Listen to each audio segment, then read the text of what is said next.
ಗುರುವಂದನೆಯನ್ನ ಮಾಡೋಣ. ಗುರುರ್ ಬ್ರಹ್ಮ ಗುರುರ್ ವಿಷ್ಣು ಗುರುರ್ದೇವೋ ಮಹೇಶ್ವರಃ ಗುರು ಸಾಕ್ಷಾತ್ ಪರಬ್ರಹ್ಮ ತಸ್ಮೈ ಶ್ರೀ ಗುರುವೇ ನಮಃ. ತಸ್ಮೈ ಶ್ರೀ ಗುರುವೇ ನಮಃ. ತಸ್ಮೈ ಶ್ರೀ ಗುರುವೇ ನಮಃ. ನಮ್ಮ ನಿಮ್ಮ ತಂದೆ ತಾಯಿಯರಿಗೆ ಧನ್ಯವಾದಗಳು. ನಮ್ಮ ನಿಮ್ಮ ಪರಿವಾರದವರಿಗೆ ಧನ್ಯವಾದಗಳು. ನಮ್ಮ ನಿಮ್ಮ ದೇವರವರಿಗೆ ಧನ್ಯವಾದಗಳು. ಬ್ರಹ್ಮ ವಿಷ್ಣು ಮಹೇಶ್ವರರಿಗೆ ಧನ್ಯವಾದಗಳು. ನವ ದುರ್ಗೆಯರಿಗೆ ಧನ್ಯವಾದಗಳು. ಎಲ್ಲ ಬ್ರಹ್ಮ ಋಷಿಗಳಿಗೆ ಧನ್ಯವಾದಗಳು. ನಮ್ಮ ಹೆಗಲ ಮೇಲೆ ಸದಾ ನಮ್ಮ ಜೊತೆಯಲ್ಲಿರುವಂತಹ ಎಲ್ಲ ದಿವ್ಯ ಶಕ್ತಿಗಳಿಗೆ ಧನ್ಯವಾದಗಳು. ಬ್ರಹ್ಮಾಂಡದಲ್ಲಿರುವಂತಹ ಎಲ್ಲ ದಿವ್ಯ ಶಕ್ತಿಗಳಿಗೆ ಧನ್ಯವಾದಗಳು. ಅವರ ಅನುಗ್ರಹ, ಆಶೀರ್ವಾದ, ಕರುಣೆ ಸದಾ ಹೀಗೆ ನಮ್ಮ ಪ್ರಾರ್ಥನೆಯನ್ನ ಮಾಡ್ಕೊಳ್ಳೋಣ. ಅವರು ಉಪಸ್ಥಿತರಾಗಿ ನಮಗೆ ಈ ಧ್ಯಾನದಲ್ಲಿ ಸಿಗುವಂತಹ ಅನುಗ್ರಹವನ್ನ ನೀಡಿ ಅಂತೇಳಿ ನಾವು ಪ್ರಾರ್ಥನೆಯನ್ನ ಮಾಡ್ಕೊಳ್ಳೋಣ.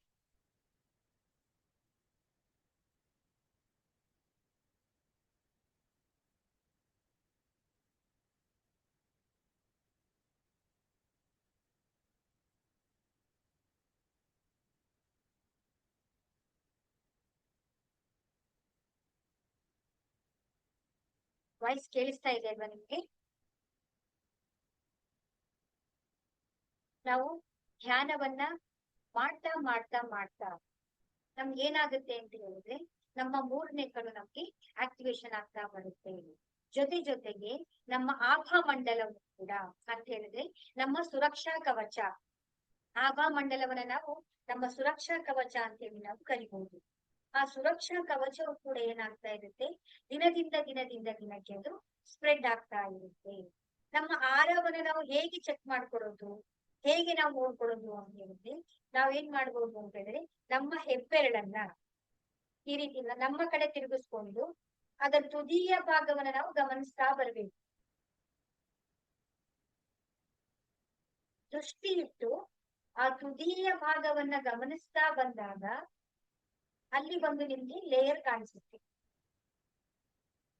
ತುದಿಯನ್ನ ದೃಷ್ಟಿ ಇಟ್ಟು ನಾವು ಆ ಉಗುರಿನ ತುದಿ ಭಾಗವನ್ನ ನಾವು ನೋಡ್ತಾ ಬರ್ಬೇಕು.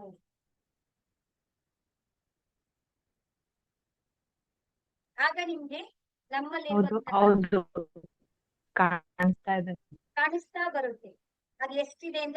ಅದು ನೀವು ಧ್ಯಾನ ಮಾಡ್ತಾ ಮಾಡ್ತಾ ಅದು ನಿಮ್ಗೆ ದೊಡ್ಡದಾಗ್ತಾ ಬರ್ತಾ ಇರುತ್ತೆ. ಮತ್ತೆ ಇನ್ನೊಂದು ಏನು ಹೇಗ್ ನೋಡ್ಕೊಳ್ಳೋದು ಅಂತ ಹೇಳಿದ್ರೆ, ನಾವು ಕನ್ನಡಿ ಮುಂದೆ ನಿಂತ್ಕೊಂಡು, ದೊಡ್ಡ ಕನ್ನಡಿ ಇರುತ್ತಲ್ಲ ನೋಡ್ಕೊಂಡು ಅದ್ರಲ್ಲಿ ನಮ್ಮ ಈ ಒಂದು ವಿಶುದ್ಧಿ ಚಕ್ರವನ್ನ ನಾವು ಕರೆಕ್ಟ್ ಆಗಿ ಇಲ್ಲಿ ಗಮನಿಸ್ತಾ ನೋಡ್ಬೇಕು. ಆ ಕಡೆ ಈ ಕಡೆ ನಾವು ನಮ್ಮ ವೇರಿಯೇಷನ್ಸ್, ನಮ್ಮ ಗಮನನ ಕಾನ್ಸಂಟ್ರೇಷನ್ ಬದಲಾಯಿಸಬಾರ್ದು. ಇಲ್ಲಿ ಕರೆಕ್ಟ್ ಆಗಿ ನಾವು ಇಲ್ಲಿ ನೋಡ್ತಾ ಬಂತು ಅಂದ್ರೆ ನಮ್ಮಲ್ಲಿರುವಂತ ಒಂದು ಆರ ಹೇಗಿದೆ ಅಂತೇಳಿ ನಮ್ಗೆ ಕಾಣಿಸ್ತಾ ಬರುತ್ತೆ. ಆರವನ್ನ ನಾವು ಗಮನಿಸ್ಕೊಳ್ಬಹುದು. ಈ ರೀತಿ ಏನಾಗುತ್ತಾ ಇರುತ್ತೆ ಅಂದ್ರೆ ನಮ್ಮ ಆರ, ನಮ್ಮ ಪ್ರಭಾ ಮಂಡಲ ದಿನಕ್ಕೆ ನಮ್ಗೆ ದೊಡ್ಡದಾಗ್ತಾ ಬರುತ್ತೆ. ಮತ್ತೆ ಇನ್ನೊಂದೇನು ಅಂತ ಹೇಳಿದ್ರೆ, ಈ ಆರ ನಮ್ಮಲ್ಲಿ ದೊಡ್ಡದಾಗ್ತಾ ಇತ್ತು ಅಂತ ಹೇಳಿದ್ರೆ ವಿತೌಟ್ ನಮ್ಮ ಪರ್ಮಿಷನ್ ಯಾವ ಶಕ್ತಿಗಳು ಕೂಡ ಎಂಟರ್ ಆಗೋದಿಕ್ಕೆ ಸಾಧ್ಯ ಆಗಲ್ಲ. ಅಷ್ಟು ಶಕ್ತಿಯುತವಾಗಿರುವಂತ ಒಂದು ಆಭಾಮಂಡಲ ಆಗುತ್ತೆ ನಮ್ಮದು. ಹಾಗಾಗಿ ನಾವು ಧ್ಯಾನವನ್ನ ಪ್ರಾಕ್ಟೀಸ್ ಮಾಡ್ತಾ ಬರ್ಬೇಕಾಗತ್ತೆ. ಇವತ್ತು ನವರಾತ್ರಿ 2ನೇ ದಿನ ನಾವು ಧ್ಯಾನವನ್ನ ಮಾಡ್ತಾ ಇದ್ದೀವಿ. ಒಂದ್ 10 ನಿಮಿಷ ನೀವು ಬೇಗ ಬಂದ್ರೆ ಭಜನ್ಸ್ ಆಗಿದೆ, ಭಜನ್ಸ್ ನ ಕೇಳ್ಬೋದಿತ್ತು. ಇಲ್ಲಿ ಬೇಗ ಬನ್ನಿ. ಭಜನ್ಸ್ ಗಳನ್ನ ನಾವು ಕೇಳ್ತಾ ಇದ್ದಾಗ ನಮ್ಗೆ ಒಂದು ಮನಸ್ಸಿಗೆ ಆನಂದವೂ ಕೂಡ ಉಂಟಾಗುತ್ತೆ. ಈಗ ನಾವು ಧ್ಯಾನವನ್ನ ಮಾಡೋಣ. ಧ್ಯಾನವನ್ನ ಮಾಡ್ಬೇಕಾದ್ರೆ ನಾವೇನ್ ಮಾಡ್ಬೇಕು ಅಂತ ಹೇಳಿದ್ರೆ, ನಮ್ಮ 2 ಕೈಗಳನ್ನ ಒಂದ್ರ ಕೆಳಗಡೆ ಒಂದ್ರ ಒಳಗಡೆ ಒಂದನ್ನ ಜೋಡಿಸಿ ಕೋಮಲತೆಯಿಂದ ನಿಧಾನವಾಗಿ ನಿಮ್ಮ ತೊಡೆಯ ಮೇಲೆ ಇಟ್ಕೊಳ್ಳಿ. ಹಾಗೆ ಕಣ್ಣುಗಳನ್ನು ಕೂಡ ನಿಧಾನವಾಗಿ ಕೋಮಲತೆಯಿಂದ ಕಣ್ಣನ್ನ ಮುಚ್ಕೊಂಡು. ಧ್ಯಾನವನ್ನ ಮಾಡ್ಬೇಕಾದ್ರೆ ನೀವು ನೆಲದ ಮೇಲಾದ್ರೂ ಯಾವ್ದಾದ್ರು ಮ್ಯಾಟ್ ಅನ್ನ ಹಾಕೊಂಡು ಕೂತ್ಕೋಬಹುದು. ಕುರ್ಚಿಯ ಮೇಲಾದ್ರೂ ಕೂತ್ಕೊಳ್ಬಹುದು, ಸೋಫಾ ಮೇಲಾದ್ರೂ ಕೂತ್ಕೊಳ್ಬಹುದು. ನಿಮಗೆ ಎಲ್ಲಿ ಆರಾಮ್ ಅನ್ಸುತ್ತೋ ಅಲ್ಲಿ ನೀವು ಕೂತ್ಕೊಂಡು ಧ್ಯಾನವನ್ನ ಮಾಡ್ಬಹುದು. ಕೆಲವೊಂದ್ಸಲ ನಮ್ಗೆ ಕೂತ್ಕೊಂಡು ಮಾಡಕ್ ಆಗಲ್ಲ ಅಂತ ಹೇಳಿದ್ರೆ ನಾವು ಮಲಗಿಕೊಂಡು ಕೂಡ ನಾವು ಧ್ಯಾನವನ್ನ ಮಾಡಬಹುದು. ನಮ್ಮ ಗಮನ ಎಲ್ಲವೂ ಕೂಡ ಆ ಉಸಿರಿನ ಮೇಲೆ ಇರಿಸಿ ನಿಧಾನವಾಗಿ ಉಸಿರನ್ನ ಒಳಗಡೆ ತಗೊಳ್ಳಿ.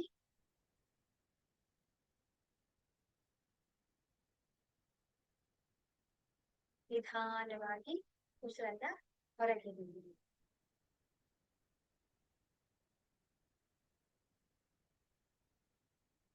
ನಿಧಾನವಾಗಿ ಉಸಿರನ್ನ ಒಳಗಡೆ ತಗೊಳ್ಳಿ.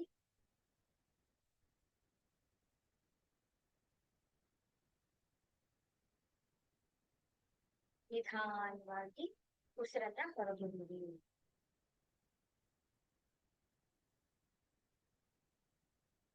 ಉಸಿರನ್ನ ಒಳಗೆ ತಗೊಂಡು ಹೊಟ್ಟೆಯಲ್ಲಿ ಸ್ವಲ್ಪ ಹೊತ್ತು ಹಿಡಿದಿಡಿ.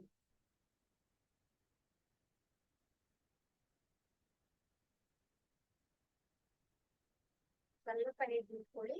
ಹಾಗೆ ನಿಧಾನವಾಗಿ ಉಸಿರನ್ನ ಹೊರಗೆ ಬಿಡಿ. ಪೂರ್ತಿ ಉಸಿರನ್ನ ಹೊರಗೆ ಬಿಡ್ತೀವಿ. ನಿಮ್ ಪರ್ಮಿಷನ್ ನೀವು ಕೊಡೋ ತನಕ ಉಸಿರು ಒಳಗಡೆ ಹೋಗ್ಬಾರ್ದು. ಉಸಿರನ್ನ ಒಳಗೆ ತಗೊಳ್ಳಿ. ಹೊಟ್ಟೆಯಲ್ಲಿ ಹಾಗೆ ಹಿಡ್ದಿಡಿ. ಸ್ವಲ್ಪ ಉಸಿರು ತಗೊಂಡು ಹಿಡ್ದಿಡಿ. ನಿಧಾನವಾಗಿ ಉಸಿರನ್ನ ಹೊರಗೆ ಬಿಡಿ. ನಿಮಗೆ ಎಷ್ಟು ಸಾಧ್ಯವೋ ಆ ರೀತಿ ನಿಧಾನವಾಗಿ ಮಾಡ್ತಾ ಬನ್ನಿ. ನಮ್ಮ ಗಮನ ಎಲ್ಲವೂ ಕೂಡ ಮೂಗಿನ ತುದಿಯ ಭಾಗದಲ್ಲಿ ಉಸಿರನ್ನ ನಾವು ಗಮನಿಸಬೇಕು. ಒಳಗೆ ಬರುವ ಉಸಿರು ತಣ್ಣನೆಯ ಅನುಭವವನ್ನ ಕೊಡ್ತಾ ಇರುತ್ತೆ. ಹೊರಗೆ ಹೋಗುವ ಉಸಿರು ಬೆಚ್ಚಗಿನ ಅನುಭವವನ್ನ ಕೊಡ್ತಾ ಇರುತ್ತೆ.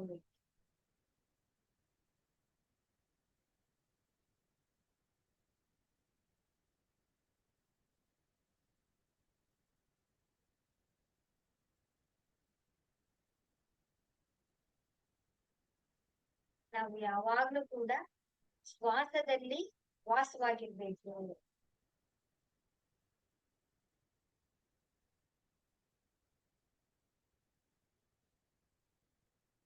ನಿಧಾನವಾಗಿ ಅಲ್ಲಿ ಉಸಿರನ್ನ ತಗೊಳ್ತಾ ಬನ್ನಿ. ಉಸಿರನ್ನ ಬಿಡ್ತಾ ಬನ್ನಿ. ಈಗ ನೀವು ಯಾವುದೇ ಪ್ರಯತ್ನ ಮಾಡಬಾರ್ದು. ಉಸಿರನ್ನ ಒಳಗೂ ತಗೋಬಾರ್ದು, ಹೊರಗೂ ಬಿಡಬಾರ್ದು. ಸಹಜವಾಗಿ ತನಗೆ ತಾನೇ ಉಸಿರು ಒಳಗಡೆ ಬರುತ್ತೆ, ಹೊರಗಡೆ ಹೋಗುತ್ತೆ.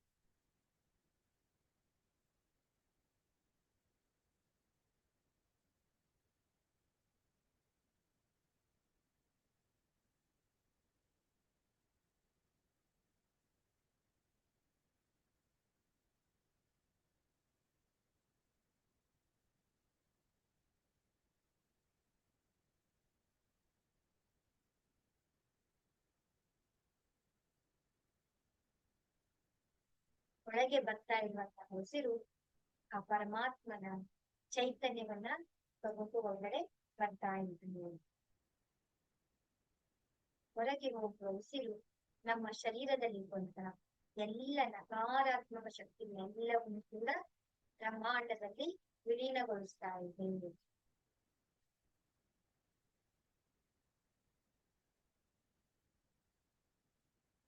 ಒಳಗೆ ಬಂದಂತ ಈ ಪರಮಾತ್ಮನ ಚೈತನ್ಯದ ಉಸಿರು ನಮ್ಮ ನಾಭಿ ಚಕ್ರವನ್ನ ಹಳದಿ ಬಣ್ಣದಲ್ಲಿ ಅತ್ಯಂತ ಪ್ರಕಾಶಮಾನವಾಗಿ ಪ್ರಜ್ವಲಿಸ್ತಾ ಇದ್ದೀವಿ. ಆಲೋಚನೆಗಳು ಬರುತ್ತೆ. ನೀವು ಬಂದ್ರು ಏನ್ ಮಾಡ್ಬೇಕು ಅಂದ್ರೆ, ಈ ಆಲೋಚನೆ ನನ್ನೊಳಗಡೆ ಇದೆ ಅಂತ ನೋಡ್ಬೇಕು. ಅದ್ರ ಜೊತೆ ನೀವು ಹಿಂದೆ ಹೋಗ್ಬೇಡಿ. ಪುನಃ ಉಸಿರಿನ ಕಡೆಗೆ ಗಮನ ತಗೊಂಡ್ ಬನ್ನಿ. ಉಸಿರನ್ನ ನಿಲ್ಲಿಸ್ಕೊಳ್ಳಿ. ಉಸಿರಿನ ಕಡೆ ನೋಡ್ತಾ ಬನ್ನಿ.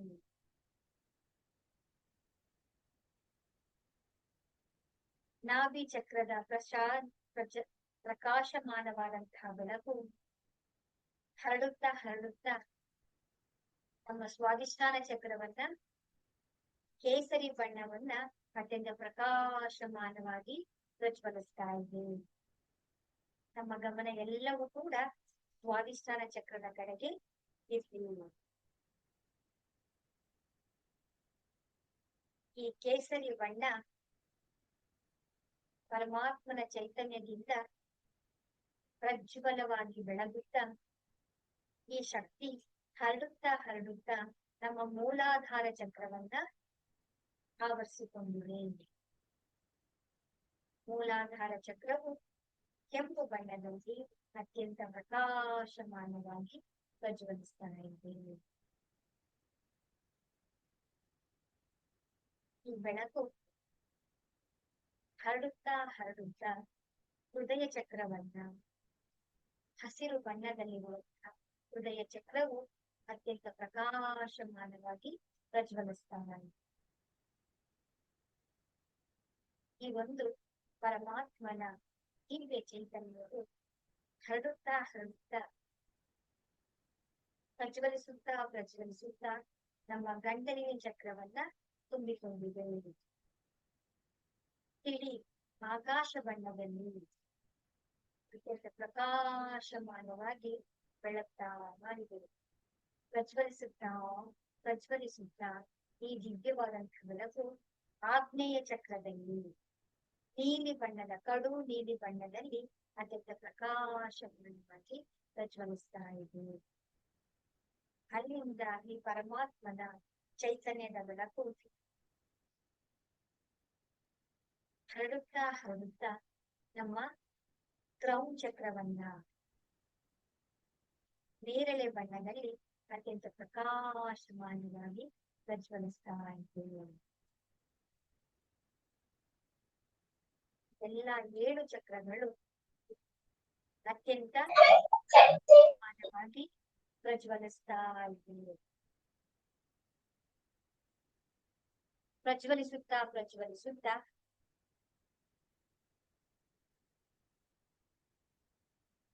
ದಿವ್ಯವಾದಂತಹ ಬೆಳಕು ಈ ಎಲ್ಲ ಘಟನೆಗಳನ್ನ ನಮ್ಮ ಮೂರನೇ ಕಣ್ಣಿನಿಂದ ಈ ಎಲ್ಲ ಘಟನೆಗಳನ್ನ ಗಮನಿಸ್ತಾ ಇದ್ದೀವಿ. ನಮ್ಮ ಗಮನ ಎಲ್ಲವೂ ಕೂಡ ಮೂರನೇ ಕಣ್ಣಿನಲ್ಲಿ ತಂದು ನಿಲ್ಲಿಸ್ತೀವಿ. ಮೂರನೇ ಕಣ್ಣು ನೋಡ್ತಾ ಇದೇ ಪರಮಾತ್ಮನ ದಿವ್ಯ ಶಕ್ತಿ. ಮೂರನೆಯ ಕಣ್ಣಿನಲ್ಲಿರುವಂತ ದಿವ್ಯವಾದಂತಹ ಬೆಳಕು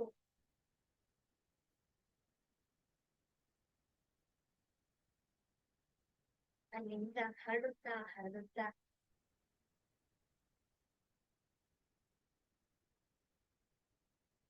ಪ್ರಕಾಶಮಾನವಾಗಿ ಹರಡುತ್ತಾ ಹರಡುತ್ತಾ ಅದೇನೇ ಕರ್ಕೊಂಡು ಹೋಗ್ತಾ ಇದೆ ನೋಡ್ತಾ ನಡೆಯುತ್ತಾ ನಡೆಯುತ್ತಾ ದೊಡ್ಡದಾದ ಒಂದು ಗಾರ್ಡನ್ ಹತ್ರ ಫಾರೆಸ್ಟ್ ಒಳಗಡೆ ಬರ್ತಾ ಇದೆ.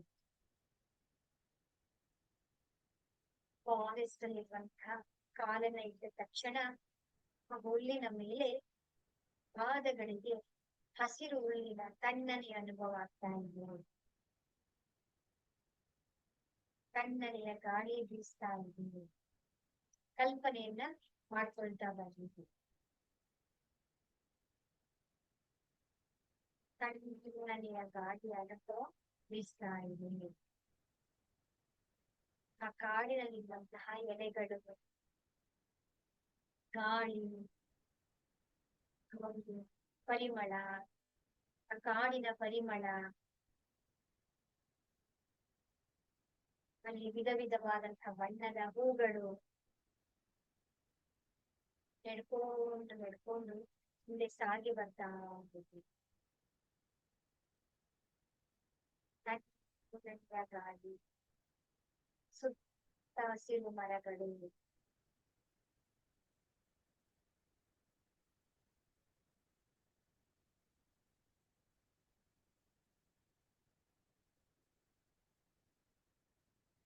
ಕಾಲಿಗೆಲ್ಲ ತಣ್ಣನೆಯ ಅನುಭವ, ಹಸಿರಿನ ಮೆತ್ತನೆ ಹಾಸಿಗೆಯಂತಹ ಅನುಭವ. ಹಾಗೆ ಮುಂದೆ ಸಾಗುತ್ತಾ ಸಾಗುತ್ತಾ ದೊಡ್ಡದಾದಂತಹ ಮರ, ಪಕ್ಷಿಗಳ ಶಬ್ದ,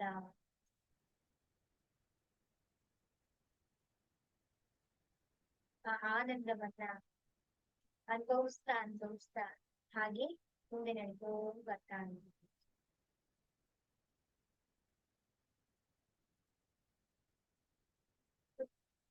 ಹಸಿರು, ಎಲ್ಲೆಲ್ಲೂ ಹೂವುಗಳು, ಆ ಎಲೆಗಳು, ಹೂಗಳೆಲ್ಲವೂ ಕೂಡ ನಮ್ಮ ಮೈ ಮೇಲೆ ಒಂದೊಂದಾಗಿ ಬೀಳ್ತಾ ಇರ್ಬೋದು. ಹಾಗೆ ಮುಂದೆ ನಡ್ಕೊಂಡು ಬರ್ತಾ ದೂರದಲ್ಲಿ ಒಂದು ಸುಂದರವಾದಂತಹ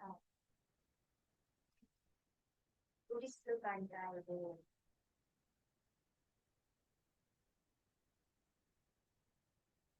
ಆ ಗುಡಿಸಲಿನ ಕಡೆಗೆ ನಡ್ಕೊಂಡು ಬರ್ತಾ ಇದ್ದೀವಿ. ಸುತ್ತಲೂ ಮರಗಳು, ಹೂ ಗಿಡಗಳು,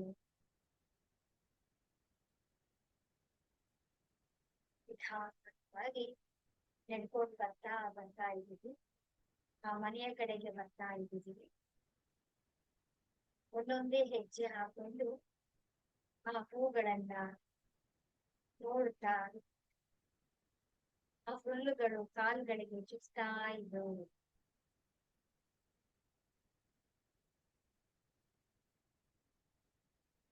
ಹಾಗೆ ನಿಧಾನವಾಗಿ ನಡ್ಕೊಂಡು ಬರ್ತಾ ಆ ಒಂದು ಮನೆಯ ಬಾಗಿಲು ಮುಚ್ಚಿದೆ.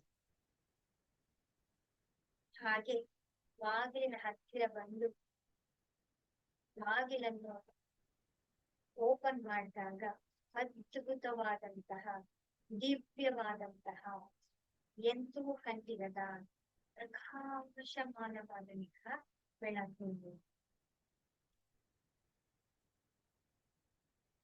ಒಳಗೆ ಕಾಲಿಟ್ಟು ಹೋದ ತಕ್ಷಣ ಎಂತ ದಿವ್ಯವಾದಂತಹ ಅನುಭವ. ಸುತ್ತಲೂ ಪ್ರಕಾಶಮಾನವಾದಂತಹ ಬೆಳಕು.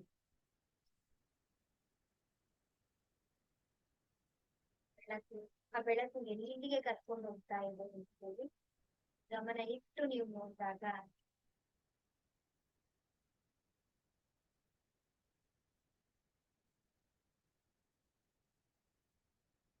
ಹೋಗ್ತಾ ಇದ್ದೀರಾ. ನಡ್ಕೊಂಡು ಮುಂದೆ ಹೋಗ್ತಾ ಇದ್ದೀರಾ.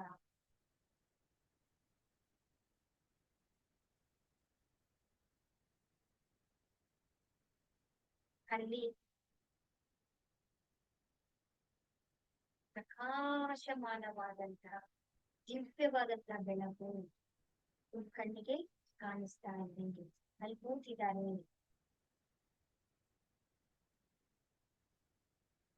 ಅದರ ಮುಂದೆ ನೀವು ಹೋಗಿ ಕೂತ್ಕೊಳ್ತಾ ಇದ್ದೀರಾ.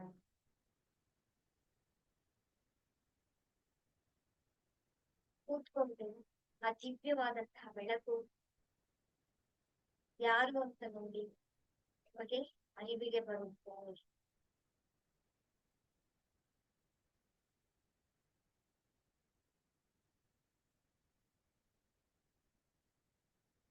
ನಿಮಗೆ ಕಾಣಿಸುತ್ತೆ ಆ ದಿವ್ಯವಾದಂತಹ ಪ್ರಕಾಶಮಾನವಾದಂತಹ ಅತ್ಯಂತ ಪ್ರಜ್ವಲಿಸುತ್ತಿರುವಂತಹ ಬೆಳಕು ಯಾವುದು ಅಂತ ಹೇಳಿದ್ರೆ ನೀವು ನೋಡಿರುವಂತಹ ಗುರುಗಳಾಗಿರಬಹುದು, ನಿಮ್ಮ ಕುಲದೇವರಾಗಿರ್ಬಹುದು, ನಿಮ್ಮ ಇಷ್ಟ ದೇವರಾಗಿ ಯಾರು ಅಂತ ನೀವು ನೋಡಿದ್ರೆ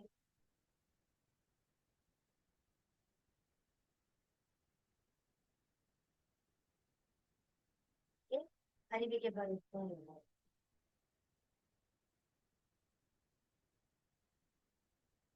ಆನಂದ ಅಂತಂದ್ರೆ ಆ ಸಮರ್ಪಣೆ ಭಾವದಿಂದ ಅವರ ಕಾಲುಗಳನ್ನ ಮುಟ್ಟಿದ ತಕ್ಷಣ ಆ ದಿವ್ಯವಾದಂತಹ ಬೆಳಕು ನಿಮ್ಮ ಶರೀರದಲ್ಲಿ ಪ್ರವೇಶಿಸ್ತಾ ಇದೆ. ಶರೀರದ ಎಲ್ಲ ಭಾಗಗಳಲ್ಲಿ ಕೂಡ ಅಣುಗಳಲ್ಲಿ ಗಣಗಳಲ್ಲಿ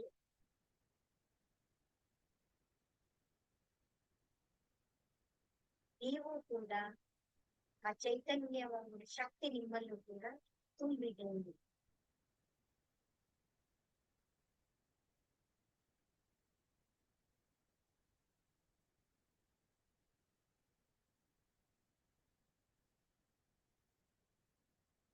ನಿಮಗೇನ್ ಅನ್ಸುತ್ತೋ,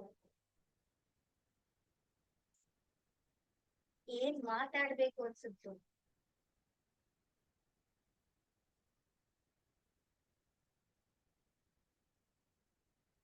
ಮಾತಾಡ್ಬಹುದು.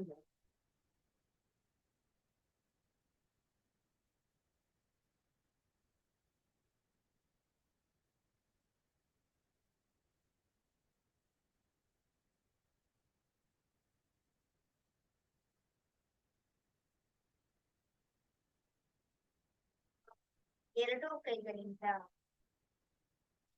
ಆಶೀರ್ವಾದದ ಬೆಳಕು, ಆ ದಿವ್ಯ ಶಕ್ತಿ ನಮ್ಮ ಶರೀರವನ್ನೆಲ್ಲವನ್ನು ಕೂಡ ಆವರಿಸಿಕೊಂಡಿದೆ. ದಿವ್ಯತೆಯಿಂದ ಚೈತನ್ಯಮಯವನ್ನಾಗಿ ಮಾಡ್ತಾ ಇದೆ.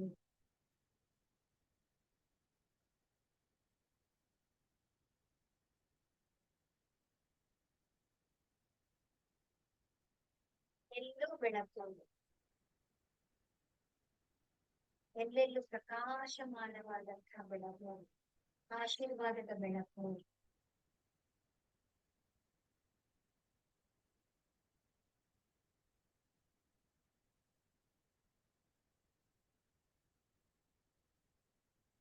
ಗಮನ ಇಟ್ಟು ನೋಡಿದಾಗ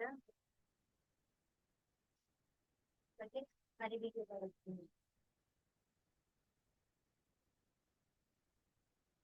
ಆ ಚೈತನ್ಯದ ಶಕ್ತಿ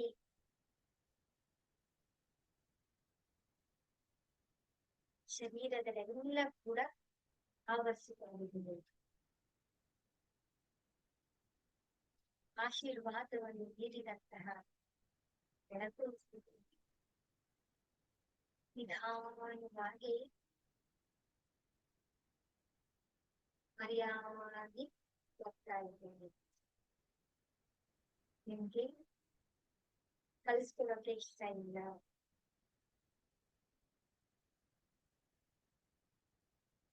ನಿಧಾನವಾಗಿ ಆ ಬೆಳಕು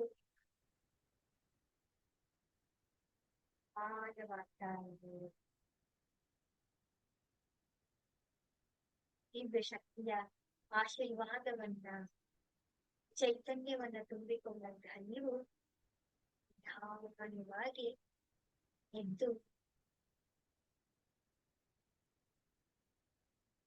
ಹೊರಗಡೆ ಬರ್ತಾ ಇದ್ದೀರ. ನಿಧಾನವಾಗಿ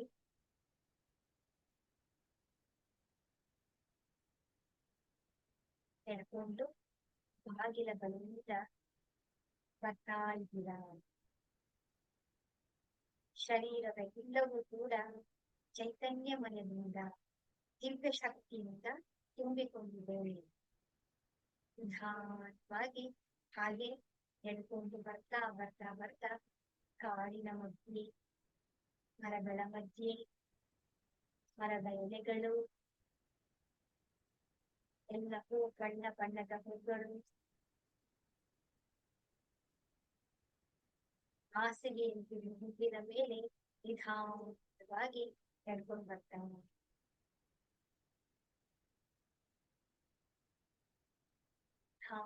ಹಾಗೆ ಎಡ್ಕೊಂಡು ಬರ್ತಾ ಇರುವಂತಹ ಚೈತನ್ಯವು ಹಾಗೆ ನಮ್ಮ ಮೂರನೇ ಕಣ್ಣಿನಂತೆ ಬಂದು ಸೇರ್ತಾ ಇದ್ದೇವೆ.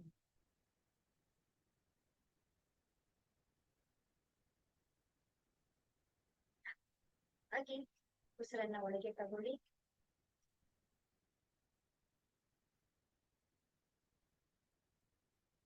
ನಿಧಾನವಾಗಿ ಉಸಿರನ್ನ ಹೊರಗೆ ಬಿಡಿ. ನಿಧಾನವಾಗಿ ಉಸಿರನ್ನ ಹೊರಗೆ ಒಳಗೆ ತಗೊಳ್ಳಿ. ನಿಧಾನವಾಗಿ ಉಸಿರನ್ನ ಹೊರಗೆ ಬಿಟ್ಟ ನಿಮ್ಮ ಕೋಣೆಯಲ್ಲಿರುವಂತಹ ಶಬ್ದಗಳನ್ನ ಆಲಿಸಿ. ಸಹಜವಾಗಿ ನಿಧಾನವಾಗಿ ಕೈ ಬೆರಳುಗಳನ್ನ ಅಲುಗಾಡಿಸಿ. ಕಾಲುಗಳನ್ನ ಅಲುಗಾಡಿಸಿ.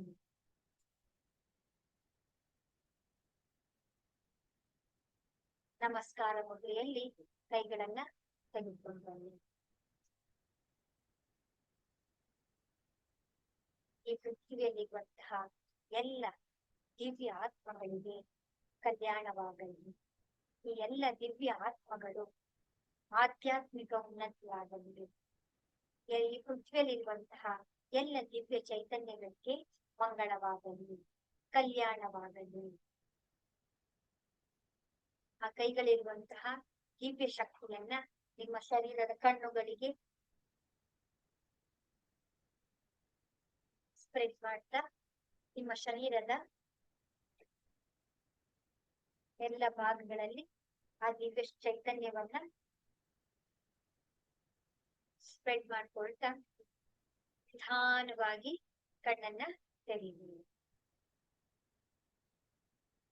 ನಿಧಾನವಾಗಿ ಕಣ್ಣನ್ನ ತೆರೀರಿ.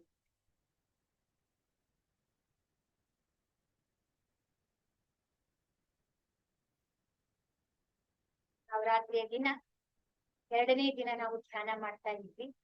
ಎಂತ ಶುಭ ದಿನದಲ್ಲಿ ನಾವು ಧ್ಯಾನ ಮಾಡ್ತಾ ಇದ್ವಿ ಅಂದ್ರೆ ನಾವೇ ಪುಣ್ಯವಂತ.